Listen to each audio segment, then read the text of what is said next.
One. Hey, good afternoon. This is Joe Sonona coming to you live from Sonona Speaks Seminars. And we are live with Coffee Talk with the listing pros in real estate. And my guest this week is Daniel Patterson of Douglas Elliman Hey, Joe, thank you for having me. How are you? I'm great. Thanks for having me. Glad we could get this to work.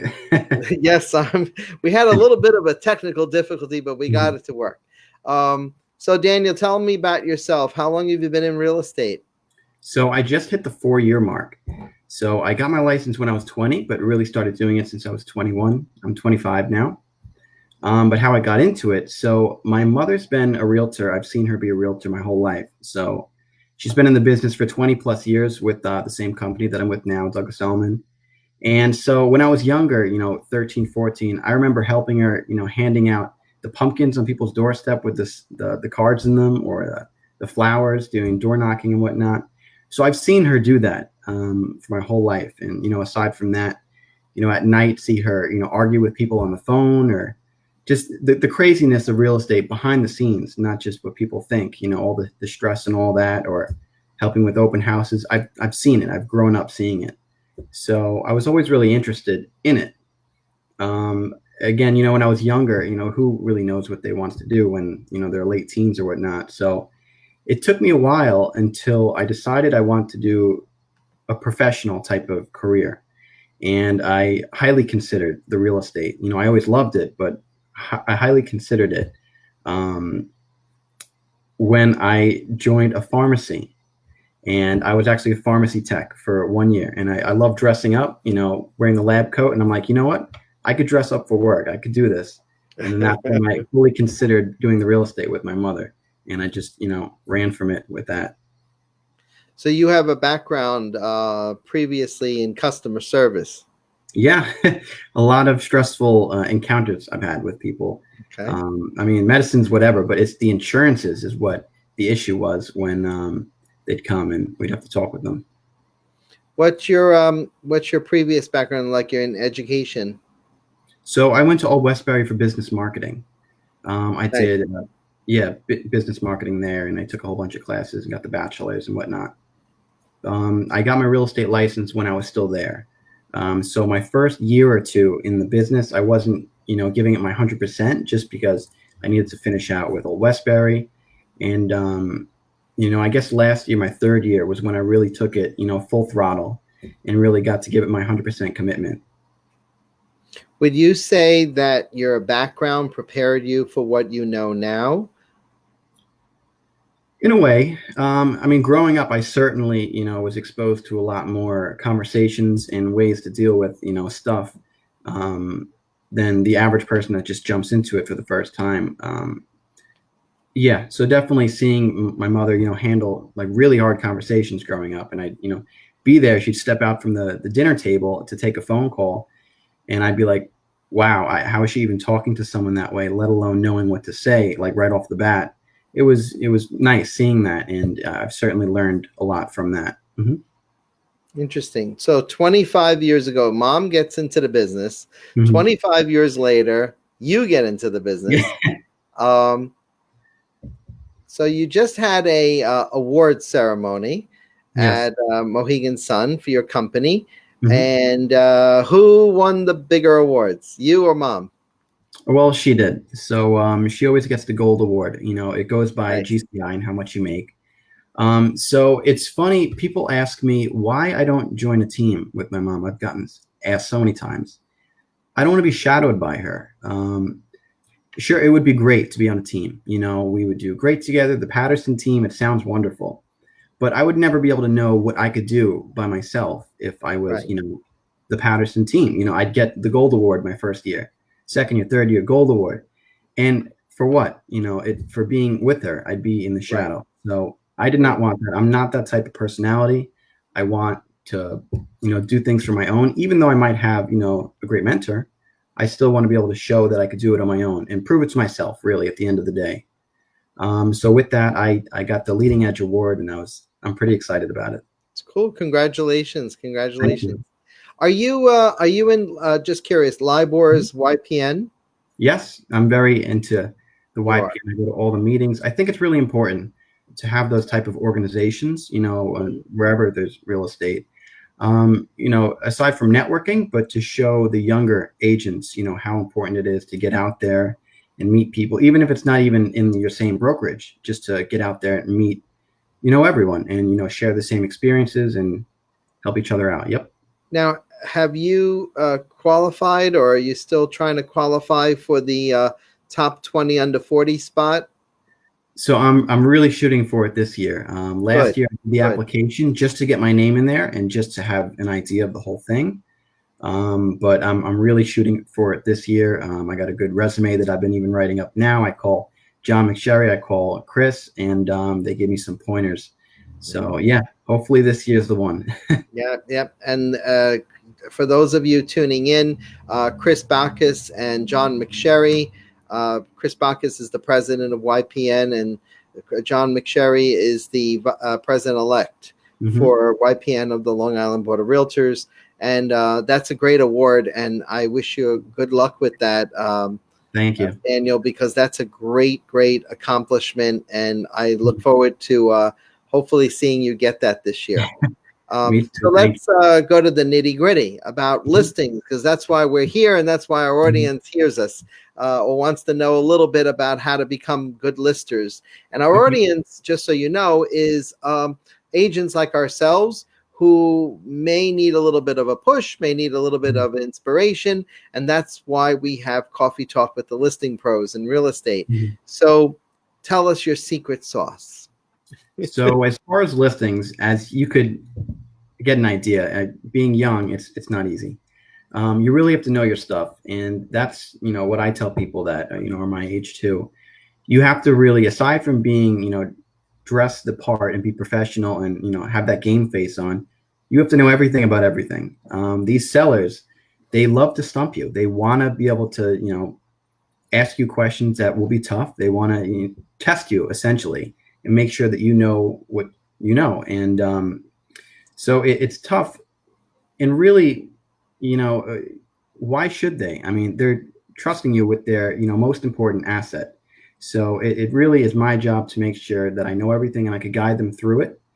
And a little bit why I stand out differently. I could do the marketing differently. I could touch to that younger audience. I come from a background of aside from what's it called, pharmaceuticals, working in the pharmacy. I did videography and photography, Photoshop and all that stuff. So I'm big into marketing. And Would you say age is a factor though with a seller? I'm sorry, say that again. Would you say age is a factor? Do sellers tend to list with you more or less because of your age, or does it just matter what comes out of your mouth? I think it just matters what comes out of your mouth. Age is just a number. If you know the stuff and you present yourself in a well way, I really don't think age is a factor. I mean, they'll definitely consider it in the beginning, but towards the end of that, market CMA report, it's your job to take that number away from it and show that you're just, some top agent or some other seasoned agent, just like everyone else, and a little bit extra why they should choose you over someone else. Why, when you got into real estate, you had, was it 4 or 5 years ago? Did you have any growing pains that you can elaborate on, that you can possibly inspire new people getting into the business, whether young or older people? So what are your growing pains? When you mean growing pains, you mean like hurdles I had to get over? Yeah. So, I mean, since I started young, like anyone else that might start in their early 20s, there might be a motivational type of thing, forcing yourself to get up, 7 o'clock and go to the office and work when there's no guarantee that you're going to have something there. Work when there's no guarantee that, you're going to have that check in 3 months when something closes. So one of my hurdles was having that motivation. Sure, I had the background. Sure, I had the mentor. But it was really forcing myself to get out there, forcing myself to, get the suit on. I mean, maybe not every day, but I'd love to, but to really force myself to give it my full, attention, really. And I guess how I got over that was just just doing it, just setting the alarm, really, setting goals, writing stuff down, putting it on the wall at the office, at my house, and just really, just forcing myself to do it. It's something that over time, it gets better and better. But that was my big hurdle. How do you work your goals? Like, how do you structure your goals? Do you do it in increments of 3, 6, 9, 12? So are you talking something like a vision board? If I have, No, not vision board. Mhm. More of like what you see yourself owning, attaining in 3 months, Mhm. 6 months, 9 months, 12 months. And do you have like a personal goal and business goals? Yeah, so I mean that's how I break it down. Really, I have, I guess, a yearly goal with my job, and I come up with a number of how many transactions I want to do. And a lot of people stop there. They say, "Oh, I want to do X amount for this year. That'll be a great year if I could get that number." But that's not enough. You need to break it down by month to really hold yourself accountable. So Right. that's what I would do. So I know, say, hey, maybe I need to get 3 things under contract a month, and break it down again. That means that's 1.5 weeks I have to get something under contract. It really makes things stressful, but you need that to hold yourself accountable, to give yourself the motivation to, make you work a little bit longer because you have this deadline. It's not just X amount in a year. It's X amount in a week, 2 weeks. You need to get it done. So that's how I really, push myself. Okay, that's cool. And what kind of technology do you use? I got the GoPro Black, of course, laptop and whatnot. The iPhone 11 Pro is amazing. It's got the wide angle, the telephoto. It's great for video. I've been trying to do a lot of, personalized video walkthroughs of the home, not just walking around and being silent, but actually having myself in it and talking about the home, um, giving tips to first-time home buyers. I also have a DSLR camera. I don't use as much as I should, but I got all the lenses for that as well. Mhm. Nice. Mm-hmm. And for those people who are just getting into the business, Mm-hmm. being that they're on a budget restriction or constriction, rather, Mm-hmm. what advice do you offer those people as far as how to get leads and how to begin to be a lister? So there's a couple ways you could approach that in the beginning, not just about getting leads. Maybe you could get your name out there and try and get referrals too. So with that, if you're on a budget, I mean, literally just take out your cell phone and start creating some type of business profile, whether it be, Facebook or Instagram or, wherever you want to do it, but to get some type of, personality that some people see. And it's as cheap as, I mean, everyone's got a cell phone. Just go out there and start, maybe show a colleague's listing and start making a video of that. It's not even your listing, but you could still talk about it and still try and sell it. Post that everywhere. It's free. I mean, Do it you doesn't get cheaper utilize than that. video? Do you do video? I do, yes. On my, I'm big with Instagram opposed to Facebook, but I do have all of it. But I'm pretty big with Instagram. I've been trying to make more and more videos, and like I've been saying, with me in it, and facing myself and talking. Mm-hmm. And I'm going to expose you a little bit to the audience, but you have a very hidden talent of playing the piano. Yes. And talk about that. Like, is that your outlet, your therapy? So I do have a lot of hobbies. I do like to explore things that I'm good at, and one of those things, yes, is the piano. So I taught myself. I got a piano in the house that me and my mom actually got from selling someone's house. They had a piano, an upright, and they just gave it to us. So that's Nice. kind of how I started. We had a piano in the house because of that, and I would just always play it. And now I have another electric one to play at night, so I don't piss off my family. But sure, that's definitely an outlet. I create my own music. I, play other stuff. But so through my social media accounts, I think it's really important to show who you are, not just be businessy. So that's how you know that I play the piano, and that's how That's other right. people do it too. People, I mean, at my last real estate convention, I've had people come up to me and be like, "Oh, you're that guy that plays the piano." Yeah. That's awesome. So I don't even know them, but I already have that connection with them, and it's already broke that first barrier of getting to know someone. It's like they already, know me a little bit, and we could talk about something and connect. So I think it's, really great to show your talents or, just what you do, what you're like when you're not doing real estate. And, piano is a great thing for me for that. I mean, Awesome. I also do open houses where I'll play my seller's pianos and have people come in. That's So great. yeah, I try That's and great. incorporate stuff like that as much as I can. Well, that shows you human side. So, Mhm. let's face it, sellers, buyers, they don't think we're even human, and we sell I know. houses, and we want to show the other side to us, the Mhm. side that kind of gives us a little bit of a connection with our consumers. And Absolutely. I believe that's how I discovered you on Mhm. Instagram, because you were playing the piano. And I come from a musical background as well, but I don't play anything. Uh, I couldn't even play it for my dinner, that much. So I saw that, and then I Mhm. did a little research on you, and I saw that you were in the business a little bit of time, and Mhm. you are a good lister, and you're a good realtor, and you've been winning awards, and I wanted to have you on here as an inspiration, not just to our young people, but to our older people in the business.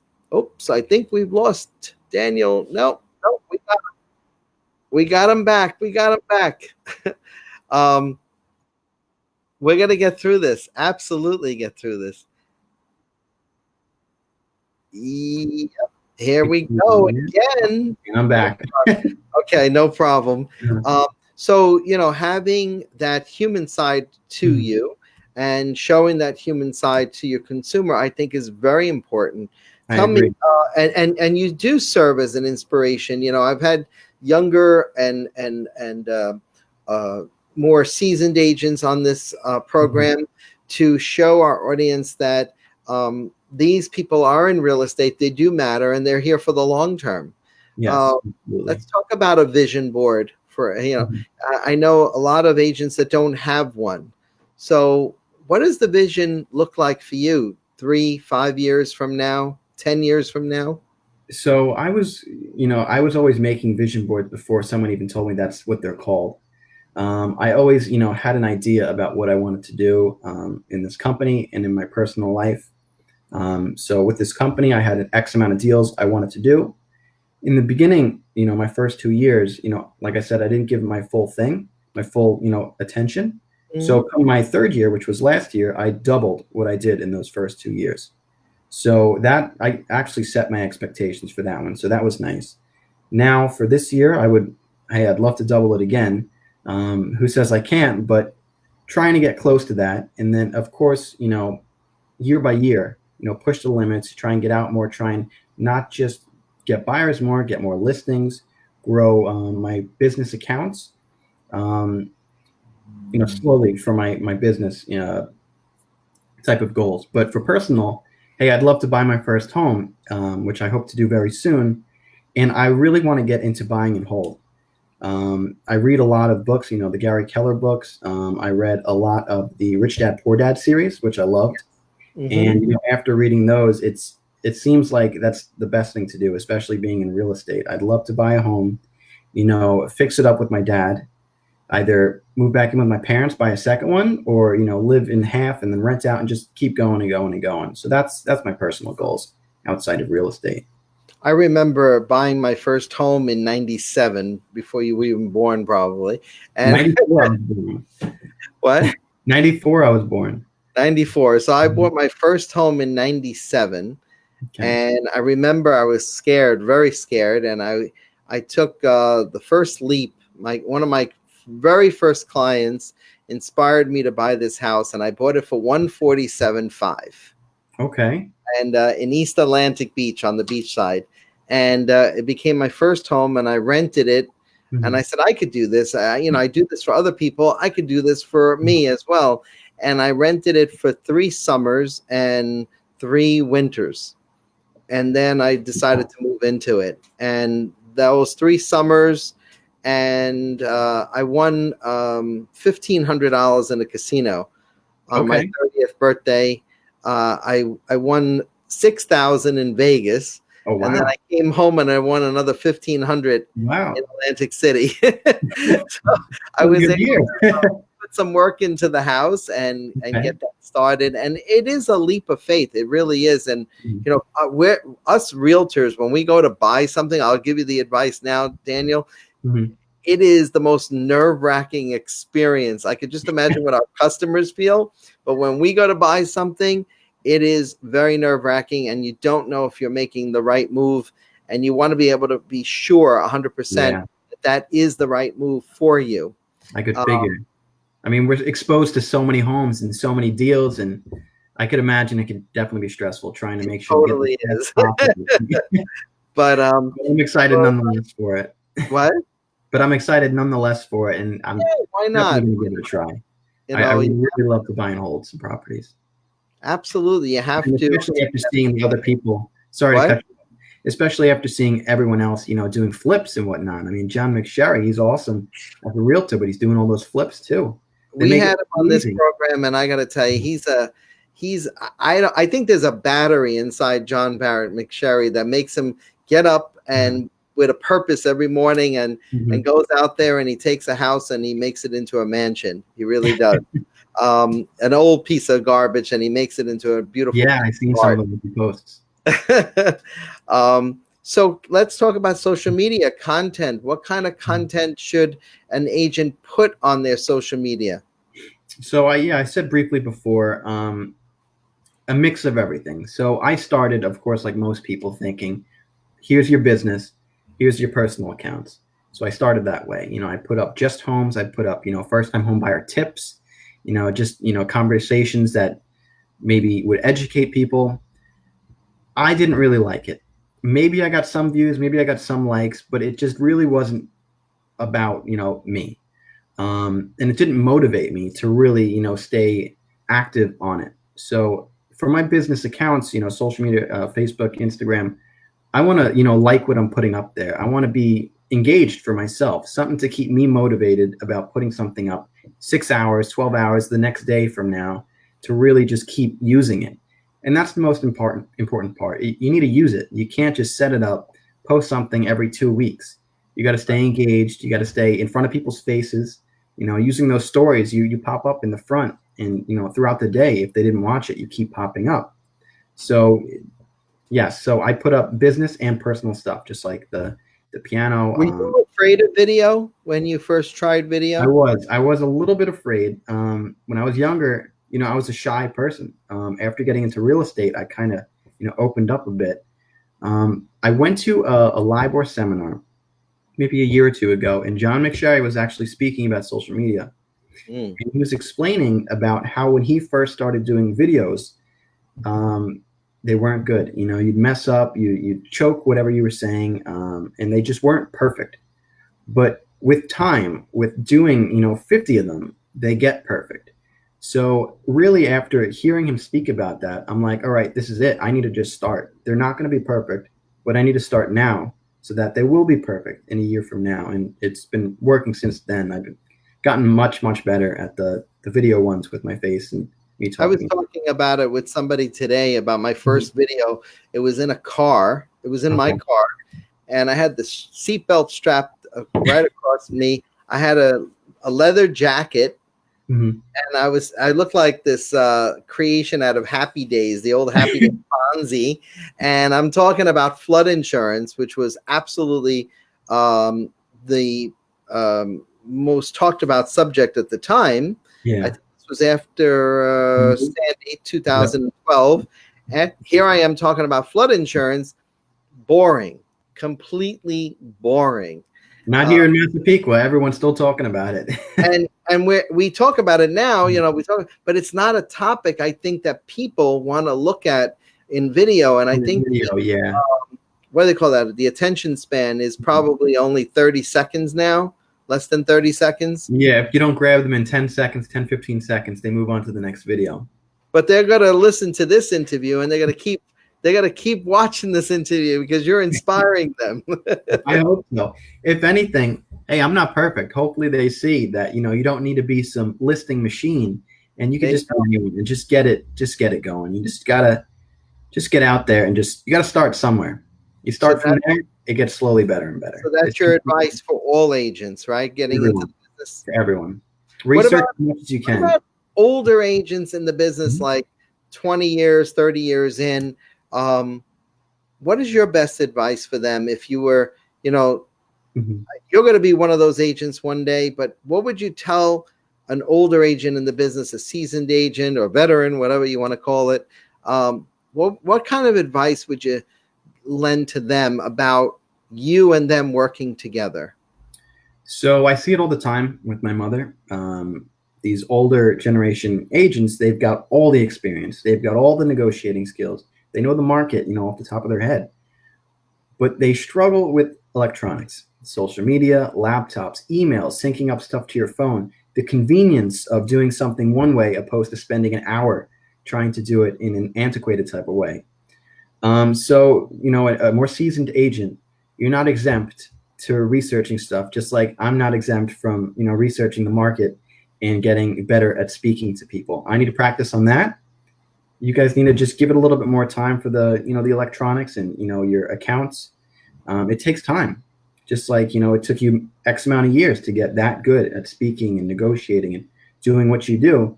It takes time to, build a work account, your business account, and really, maybe not get a big presence, but to at least be comfortable using those devices.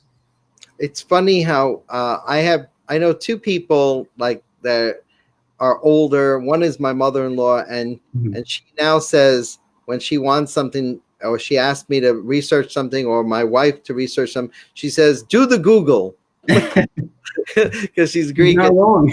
Google. You're not wrong. See, that's the extent of what some people know, and if they do a little bit more. My former secretary, she has an iPhone, and she knows how to send pictures. She knows how to text, and she's 90 years old. Okay, that's great. Any age, I think you can understand electronics, so you can study electronics. And I think that, your age group teaches us to manage our businesses, and we always want to keep a step ahead of everyone else. But I think in the spirit of collaboration, we all need to work together, young, old, or seasoned, I should say. And together, I think we can make fascinating things happen in this business. I really believe in that. Before we go, I want to touch upon what we always talk about on this program, and that's the laws of agency. Old car, for example, obedience, loyalty, disclosure, confidentiality, accountability, and reasonable care. What is your favorite? And we all have to strive to obey fiduciary duties, right? But what is your favorite out of all of them that you follow intently? It's not. So with these type of things, I don't necessarily think about following them. You just do it. You don't think, oh, I need to be a good person. You just do it. But if there's one thing that I, gravitate more towards, I guess would be loyalty.